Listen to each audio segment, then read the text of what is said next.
మరి ఇంకా ఖచ్చితంగా ఇంప్రూవ్ చేసి వాళ్ళు వచ్చారా రాలేదా, ఎంతమందికి జాబ్లు వచ్చినాయి, లాస్ట్ టైం ఎంతమందికి వచ్చినాయి, అలా ప్రత్యేకమైనటువంటి ఇంట్రెస్ట్ కలిగినటువంటి మన ఎమ్మెల్యే గారు, మన నియోజకవర్గం ఎమ్మెల్యే గారు అయ్యి ఉండడం మనకు చాలా సంతోషకరం.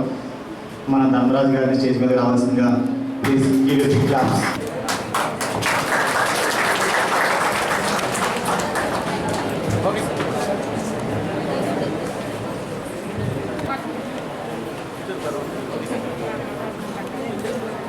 అధ్యక్షుడి కింద మనకు ఉంటారు. అలాగే రెండవ సభాముఖంగా ఇంతమంది నా వైపు నుంచి ఒక చిన్న రిక్వెస్ట్ ఏంటంటే సార్, ఎంఎస్ఎంఈకి సంబంధించినటువంటి ట్రైనింగ్స్ జరుగుతాయి, ఏదంటే అది ఓపెన్గా మాట్లాడించిందని చెప్తున్నారు సార్. ఒక మనకి ఇప్పుడు కంపెనీస్ మనకి మొత్తం కాన్స్టిట్యున్సీ లెవెల్లో మనకి ఈ ప్రోగ్రామ్ చేయడానికి ఎమ్మెల్యే గారు ముందుకు రావడం వల్ల ఇది చేయడం జరుగుతుందండి. దీంట్లో మనకి ఈరోజు 13 కంపెనీలు వచ్చినాయి. నియర్ బై కంపెనీస్తో పాటు బయట వేరే డిస్టిక్లో ఉన్న కంపెనీస్ కూడా మనకి వచ్చినాయి. ప్రతి ఒక్కరు మీకు మదర్ టంగ్ ఏ టంగ్ అయితే మీకు ఈజీగా ఉందో ఇంటర్వ్యూ ఆ ప్యాటర్న్లోనే జరుగుతుందండి. ఎమ్మెల్యే గారు మెయిన్ ఉద్దేశం ఏంటంటే ప్రతి అన్ఎంప్లాయిడ్ ఎంప్లాయీస్గా వెళ్ళాలి అనే మోటోలోనే ఉన్నారు సార్. ఇక్కడ ప్రతి ఒక్కరు ఇంటర్వ్యూ అనేది జరుగుతూ ఎవరైనా సరే ప్లేస్మెంట్ రాకపోతే మనకి మన డిపార్ట్మెంట్లోనే ట్రైనింగ్ అండ్ ప్లేస్మెంట్ అనేది కూడా ఉంది. మనకి దయచేసి ఎవరు డిసప్పాయింట్ అవ్వద్దు. వయసు ఉండగానే జాబ్లో జాయిన్ అవ్వాలనేదే ముందు మీరు ఇంపార్టెంట్ పెట్టుకోండి. వయసు దాటిన తర్వాత ఏ కంపెనీ మీరు తీసుకోవడానికి రాదండి, దయచేసి గుర్తుపెట్టుకోండి. దీని దృష్ట్యాగానే మన కలెక్టర్ మేడం గారు ప్రతి అన్ఎంప్లాయిడ్ ఇప్పుడు రాష్ట్ర ప్రభుత్వం కూడా అన్ఎంప్లాయిడ్స్ని తగ్గించడానికి జాబ్ ప్రతి ఏ కంపెనీ చిన్న ప్రైవేట్ సెక్టర్లో 1 ఉన్నా 2 ఉన్నా సరే ఆ కంపెనీని తీసుకొచ్చి పెట్టండి, ఇంట్రెస్ట్ ఉన్న వాళ్ళు ఆ కంపెనీలో జాయిన్ అవుతారు అనే మోటో కింద జరుగుతుంది. నిరుద్యోగులు వారి వృధాగా ఉండకూడదనే ఉద్దేశంతో వారు ఏదో ఒక దాంట్లో మరి ఉద్యోగుల జారీ వారి కుటుంబానికి కూడా వాళ్ళు మేలు చేయాలనే ఉద్దేశంతో మరి ఇంత మంచి కార్యక్రమాన్ని పెట్టిన మన ధర్మరాజు గారికి నా హృదయపూర్వక నమస్కారం తెలియజేస్తున్నాను. మనిషి బతకడం అంటే చాలా కష్టం. 15,000 20,000 లేనిదే బతికే పరిస్థితి లేదు. మీ పిల్లలకి వాళ్ళ మంచి కంపెనీలు ఇచ్చి మీ అందరూ బాగా చేయాలని ఎంతో ఉద్యోగాలు వస్తే మా జీవితాలు బాగుపడతాయి. మా జీవితంలో ఒక ముందు ఎమ్మెల్యే ప్రియతమ నాయకులు శ్రీ పచ్చమట్ల ధర్మరాజు గారి ఆధ్వర్యంలో ఈరోజు భీమడోలు మండలం భీమడోలు గ్రామంలో గీతాంజలి విద్యాసంస్థల ఆవరణలో ఈ మెగా జాబ్ మేళాని నిర్వహించడం జరుగుతుంది. దీనికి సుమారుగా 13 కంపెనీలతో సమన్వయం చేసుకుంటా ఈ జాబ్ మేళాని నియోజకవర్గంలో నిరుద్యోగ యువతని తగ్గించాలని చెప్పి మనస్ఫూర్తిగా కోరుకుంటూ ఆయన గతంలో కూడా లిక్సిల్ కంపెనీతో అదేవిధంగా మరి నేను చూస్తే సుమారు ఒక 50 ఎకరాలు మన భీమడోలు మండలంలో భీమడోల గ్రామంలో ఉంగుడూరు నియోజకవర్గం తరఫున ఎంఎస్ఎంఈ కార్పొరేషన్కి సెజ్కి అంటే ఇండస్ట్రియల్ సెజ్ ఏర్పాటు చేసే విధంగా ఆయన ఆలోచనలు ఉన్నాయి. నిన్న కూడా ఒక 50 ఎకరాలని ఆయన గుర్తించడం జరిగింది. అదేవిధంగా మరి ఈరోజు ఈ 13 కంపెనీలతో ఇక్కడ ఒక జాబ్ మేళాని ఆయన నిర్వహించడం కూడా చాలా అభినందనీయం. కాబట్టి ఒక్కసారి మన ఎమ్మెల్యే గారిని మన కర్తవ్యంతో అభినందించుకోవాలని చెప్పి కోరుకుంటున్నాం. 10 గంటలకి కంపెనీలన్నీ వస్తాయని మీటింగ్ చెప్పాం.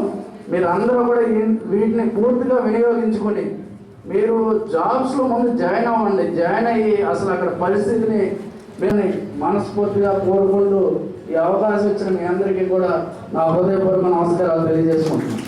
మన మనలో మొదట ఉండాలని, ఇండస్ట్రియల్ ఎస్టేట్ ఏర్పాటు చేయాలని మేము మనస్ఫూర్తి ఏమైనా నియోజకవర్గ పరంగా కనుక ఏదైనా ఒక 10 రోజులు లేదా అనేది కూడా మేము నేర్చుకుంటానికి ఇష్టపడతాం సార్. అదేమన్నా తమరు ఏమన్నా ఒక వైపు నుంచి ఒకసారి ట్రై చేయాలని మనస్ఫూర్తి. కంజెస్టెడ్గా ఉన్నా తప్పుగా కొద్దు.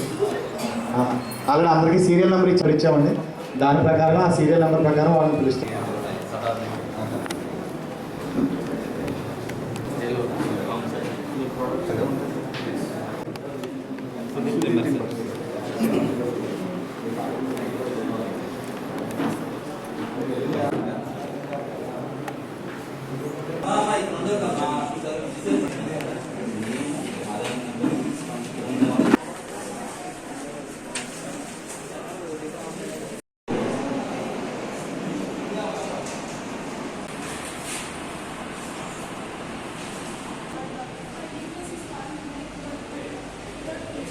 కూడా ఈ జాబ్ మేళా ఏర్పాటు చేసుకున్నాం.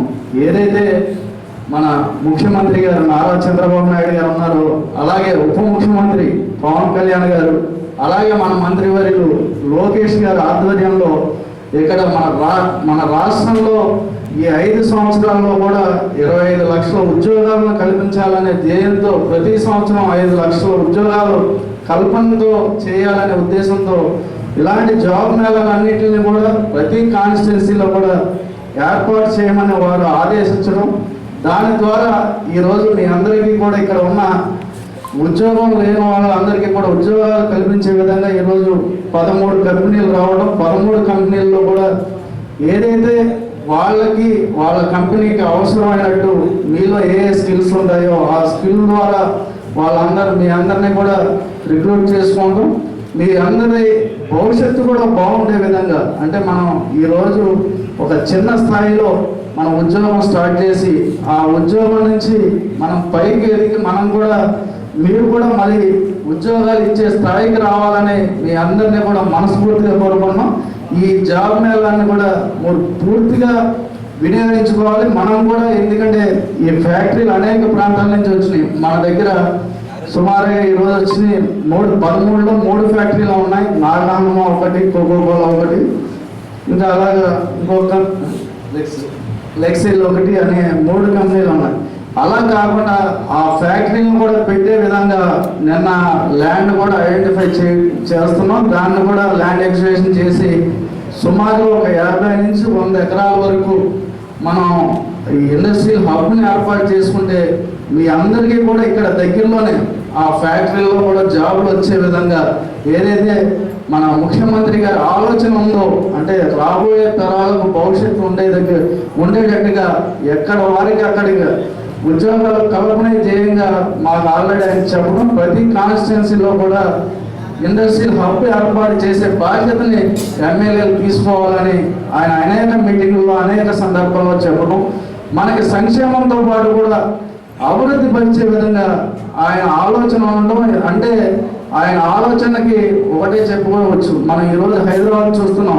హైదరాబాద్ ఆలోచన అంతా కూడా మన ముఖ్యమంత్రి నారా చంద్రబాబు నాయుడు గారి ఆశీస్సులతోనే ఈరోజు ఆ హైదరాబాద్ అనేది ఏర్పడ్డది. అదేవిధంగా మన రాష్ట్రాన్ని కూడా ఎదరికి తీసుకెళ్లే విధంగా అనేక ఇండస్ట్రీస్ని కూడా ఇక్కడికి తీసుకురావడం, వాటితో పాటు కూడా ప్రతి కాన్స్టిట్యున్సీలో కూడా ఆ ఇండస్ట్రీని ఏర్పాటు చేయమనడం. మేము కూడా ఈ కంపెనీస్ అన్నింటినీ కూడా కోరుతున్నాం. ఎవరైనా సరే వాళ్ళు ఎక్స్టెన్షన్కి వెళ్ళి కొత్త ఏమన్నా పెట్టాలంటే మా కాన్స్టిట్యున్సీలో మీరు కూడా ఏర్పాటు చేసుకోవచ్చని మీ అందరికీ కూడా ఈ సభాముఖంగా తెలియజేస్తున్నాం.